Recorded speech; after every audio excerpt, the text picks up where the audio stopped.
Hi everyone, my name is Courtney. I write under the pen names Lyra Parish, and I'm one half of the USA Today best-selling duo Kennedy Fox. And today is Monday, which means it's another Q&A Monday. I am officially at the Google form now, and I've got over 60 entries on this form, and some of those submissions have more than one question. I'm not going to be able to get through all of this today, obviously. This is just an ongoing series, and I will answer all of your questions the best that I can in a 15 to 20 minute video. And then when I've caught up, we'll see if we're going to continue on with the series or put something else on Mondays. But so far, I've really enjoyed it. Today I'm on my small laptop, so if y'all see me looking down, it's because I'm reading questions from the actual form. But I wanted to go ahead and get started with this so we can move right along. Questions, just a fair warning, date back to September. So I know that there are some that are specific to releases which have already passed, and I apologize for that. I can't go back in time, but I hope that when we get to those questions, I can possibly give some sort of insight or my opinion or whatever the case is. So I just wanted to say I am so sorry. There are several questions that are like, hey, I have a release next week. What do you suggest? And it's kind of like, wow, so you asked me, your release came and gone, and now it's been almost 2 months. But I'm still gonna try to give insight. I hope this video is not a hot mess. Could be. Let's get this started. So the first question comes from Natasha, and it says, what's the difference between a novel, a book, and a long story? So this question kind of confuses me because I feel like a novel and a book are the same thing, and a long story, I kind of feel like that's maybe a novella. This question isn't very clear to me. So what I'm going to do is I'm going to post a link down below that came from Masterclass, because I love Masterclass. You guys know that. I gave one away last year on my channel. I'll probably do it again this year because I really like giving back to you guys, and I love the Masterclass stuff. But with that being said, I'm gonna post a link down below for you, and they kind of talk about the different genres and the different lengths based on traditional publishing standards. And I think it's kind of important to stick with that. 50,000 words and above is typically considered a novel, but based on genre, that may be too short. Like a fantasy book at 50,000 is pretty short. A romance book at 50,000 is kind of short too. Typically ours range between 65,000 and 90,000 at the higher end of word counts, but we do have books that are 130,000 words too. It's the longest book we've ever written, and we will probably never write another book that is that long again. But then again, never say never. What I'm going to do is I'm going to post a few links down below for you. Hopefully that will help you out to see what the different novel, novella, novelettes, short stories, flash fiction, and the genre-based word counts typically are. So the next question comes from Shalana, and it says, I'm publishing my first book on October 6th, and I'm going to donate $1 of every paperback sold to the Women's Coalition Against Violence and Exploitation for Domestic Violence Awareness Month. Do you have any recommendations for promoting a donation project? I know that you're donating with paperbacks, and I know that this is already come and gone, but this is for future thought. A lot of the fundraising books that I've seen have actually been ebooks because they are more affordable for people to buy. It's easier to sell a book for $3, $4, $5 and donate some of the profits for that than it is to sell a paperback. Paperbacks are hard sells, especially for self-published authors. We sell a pretty good amount of paperbacks. We sell them on our website. But if you really want to raise money for this organization, which it sounds like you're passionate about, I would recommend next time to do it on your ebooks. Donate $1 of those profits to this organization. If this is something that you're going to do on an ongoing basis, so like next October, then I would suggest you getting an anthology project together and get about 10 to 12 authors to write a new novella with new characters that's in the genre that you currently write in, with books that are under 15,000, with the intent that all of the proceeds will go towards this organization. I have found that when authors get together and they write a bunch of stories, then you tend to reach more people. A lot of our readers are also reading a bunch of other authors as well. And so there will be some crossover, but I've found it to be very successful when people do this. And for example, in January or February time period, there was a group of authors who wrote brand new stories to earn money to help with the relief of the wildfires that were in Australia. I mean, 2020, guys, it's It's been a crazy year. And that book did really well. They earned, I think it was $20,000 for the organization. And their anthology also made USA Today. It was very successful. It was on all platforms. They were able to reach a broader audience than, say, putting something like that into Kindle Unlimited or selling it for 99 cents. I believe it was sold at full price, which is something that I would suggest, especially if you're donating the proceeds to a charity or a nonprofit organization. If this is something that you're passionate about, and if you want to continue forward with making October a month where you do something for this, I would highly recommend donating some of your profits from the ebook, because paperbacks are harder to sell. Also, I would consider putting together an anthology project. I would start getting those authors together toward mid 2021 to give everyone enough time to write a new story. Then I would have all of those authors make sure that they put it in their newsletter, run some small ads for it to try to help it be seen, so then you can raise more money. So I know your book released in October. I hope that it went well. I hope that you were able to donate a lot to this organization. Even if this didn't go as you wanted it to, you can make this a yearly thing. If it catches on, other authors will be like, please let me into your anthology. Please let me be a part of this. And I've seen many anthology type projects like this do really well. So I hope that helps. The next question comes from Carrot, and it says, my book is just one of the lost ebooks on Amazon among millions. No one even knows it exists, and I don't know how to cope with that or make things better. When I read stuff like this, it kind of breaks my heart a little bit, because I totally understand. There are a million books on Amazon, and there's more books being published every single day. And it is kind of hard to cope with, but you have to keep moving on and you have to keep publishing.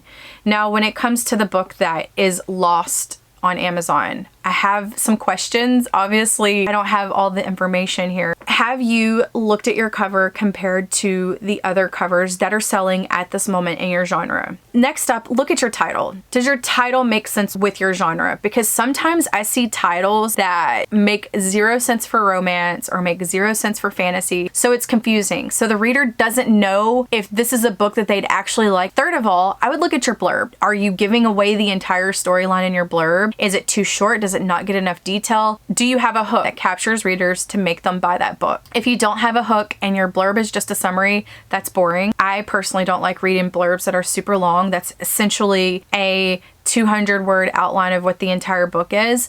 I want to be hooked as a reader. I want to read the blurb and it be like a mini cliffhanger where I'm like, oh, I have to find out what happens to these people. Like, I need to know. Your blurb is one of those things that you can fix for free. All it costs is your time. So I would look at that also compared to best-selling titles in your genre. If you do have a cover issue, get the cover fixed, update the blurb. It might be a book issue. Your book just may not be that good, and that happens. I would hire a paid critique partner and let them go through it. Someone who doesn't know you at all. They will be honest, and some of them will be brutal, and that's what you need when you are an indie author. You don't need yes men in your life. They're not going to do you any good whatsoever, and you will not improve as a writer. After you have compared your book to the best-selling books for your genre, I would run some Ams ads targeting those books that you compared your book to along with those authors for $50 to $75 to try to get Amazon to push it out to people.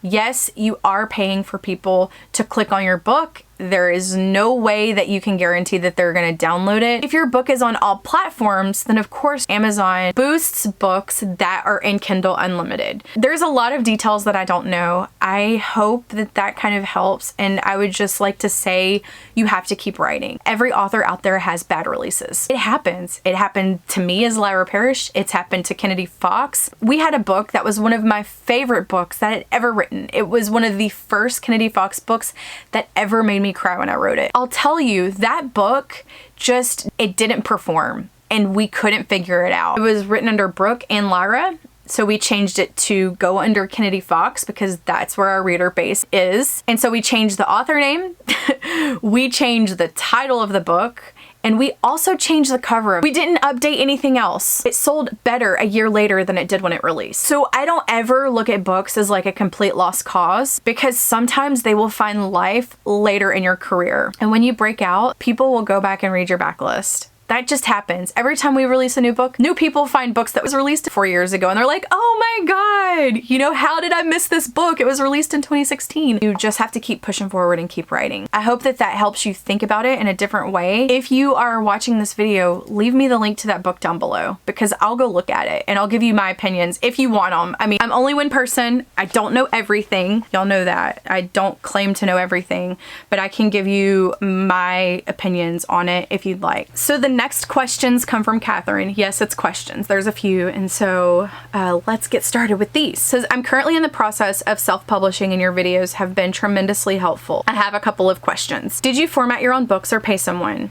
If you did the formatting, could you explain the programs you used and how you set up the page preset? I'll tell you that when I first got started publishing, I didn't want to spend unnecessary amounts of money. And for me to get a book formatted, it was anywhere between $75 to $150. And I didn't have the money to spend on that. So I learned how to format using Word. And I'll tell you, it is the worst when it comes to paperbacks. It would take me a good 5 to 8 hours to get the margins right on paperbacks, to get the page numbers right, to get even and odd pages, page breaks, all of that. It was a nightmare. When you release more books, you want to keep your back matter and your previous releases updated so people know that they can find these other books from you. So it's better for you to do your own formatting so then you don't have to go to somebody and be like, hey, I need this back matter updated in this book. And then they charge you $25 to update it. Because when you start releasing a lot, to get back matter updated for 30 books times $25,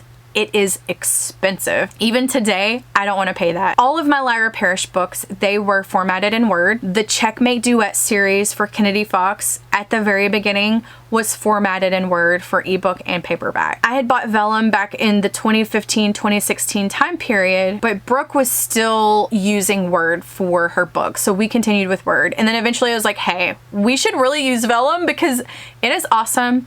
And it's $199 to buy and you can format unlimited books. Recently, within the last year, they now format paperbacks too. So literally you import your document, you make small changes, and then you can export ebook and paperback at the same exact time. It's literally magic and it makes beautiful paperbacks. Like the only problem is vellum is only available on Mac. If you don't have an Apple computer, you're not going to be able to use it. So it really sucks for those who use Windows. There is Mac in the cloud that you can rent.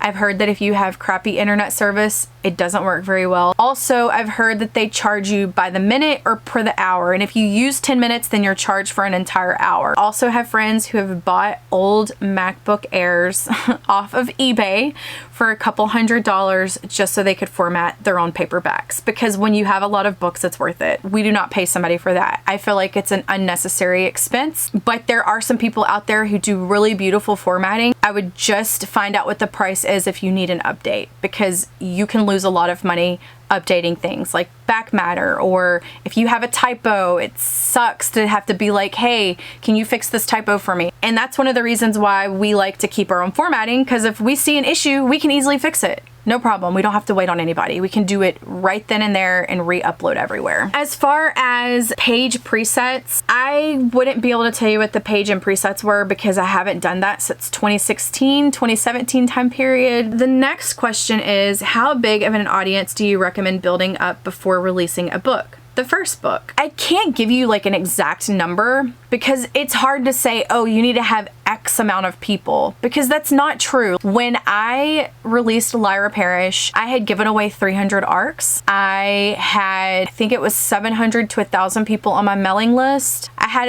1,000 friends on Facebook underneath my Lyra Parish profile. I think I had a few hundred likes on my Facebook page. I also hired some promotional companies to help me reach bloggers that I did not have contacts with. And I think that was very beneficial for me as well. I would say that your biggest marketing effort is going to be pushing that book before it releases. Once it releases, it's kind of too late. Like it needs to be like a snowball effect. So you release the cover, you do marketing all the way through the release. So then by the time that book drops, in the week after, you've got an avalanche of sales. When I released my first book, I made back the money that I'd spent within the first week. And that was because all of the work that I had done beforehand. I started pushing that book in September and it didn't release until January. And I talked about it nonstop.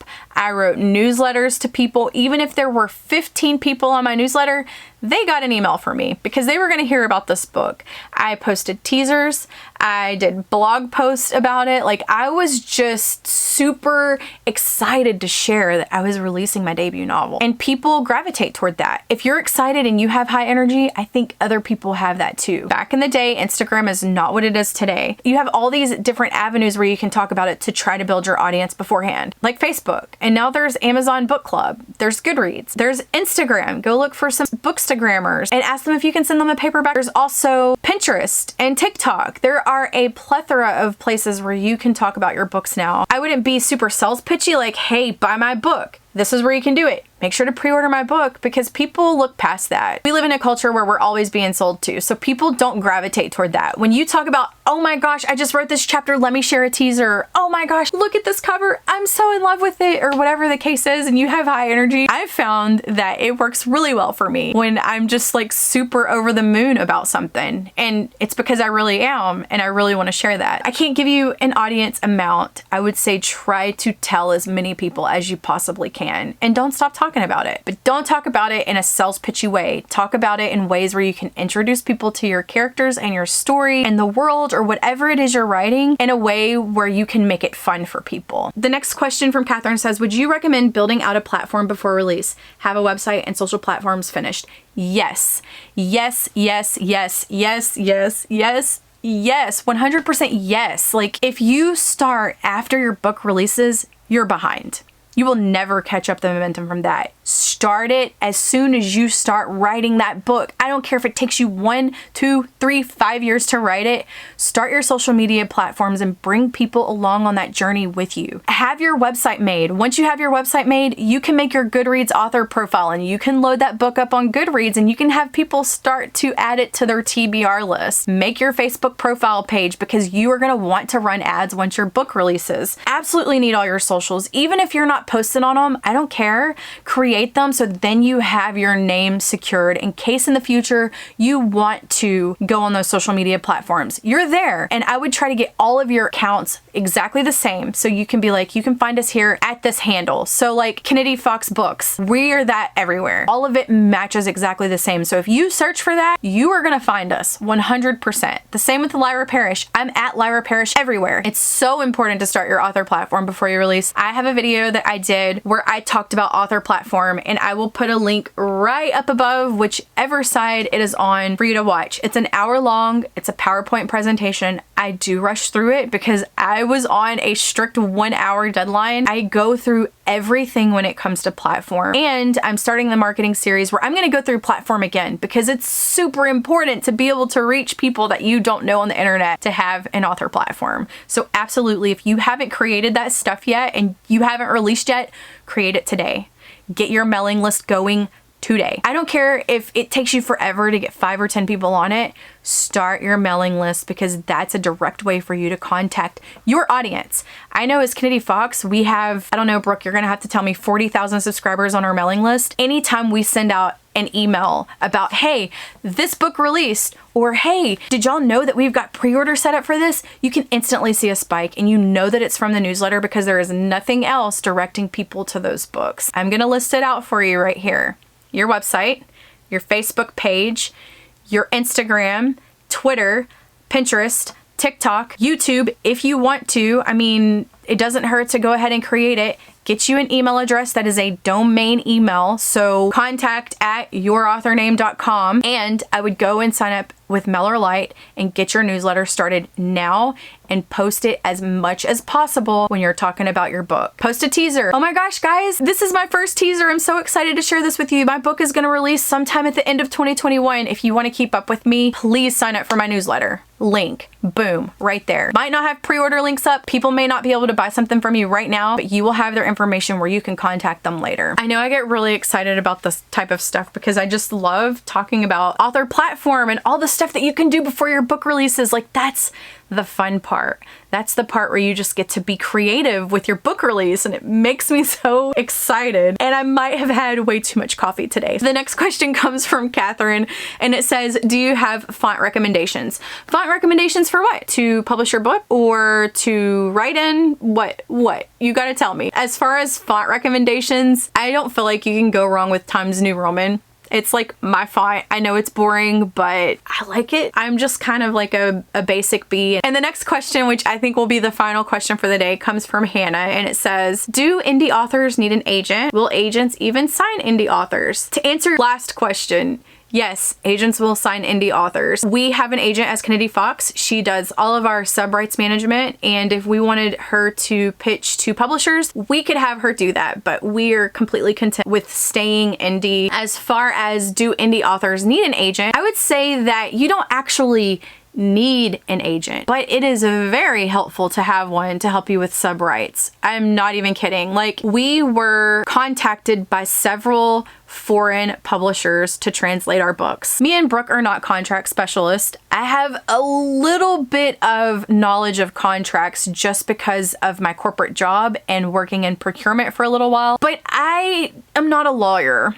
And I don't know all the little tricky things that people put in contracts in their contract ways that could really screw over an author. So having an agent who's on your side can be very beneficial because they know what to look for when it comes to contracts. I feel like it's kind of hard to negotiate with foreign publishers, like in translations and stuff. Like, we did not want to take care of that at all. So we were like, we need an agent to do this because we're being contacted so much. We sold the rights to audio production for our Bishop Brother books and for our Roommate Duet series and for our bedtime series. We've worked with 3 different audio publishers, Tantor, Dreamscape, and oh, what was that other one? Audio OMG or Novel Audio. I don't remember because they changed names. So, and also she has negotiated contracts for us for apps, so games. So like for interactive stories, we've sold rights to our books for stuff like that. She has negotiated library contracts for us. So now you can find all of our books on Hoopla too.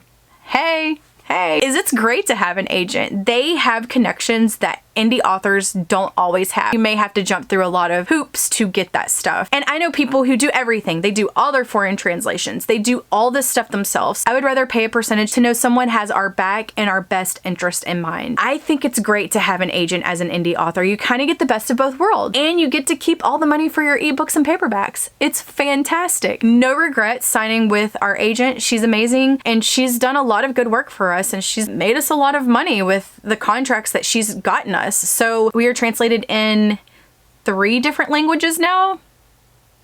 I don't remember.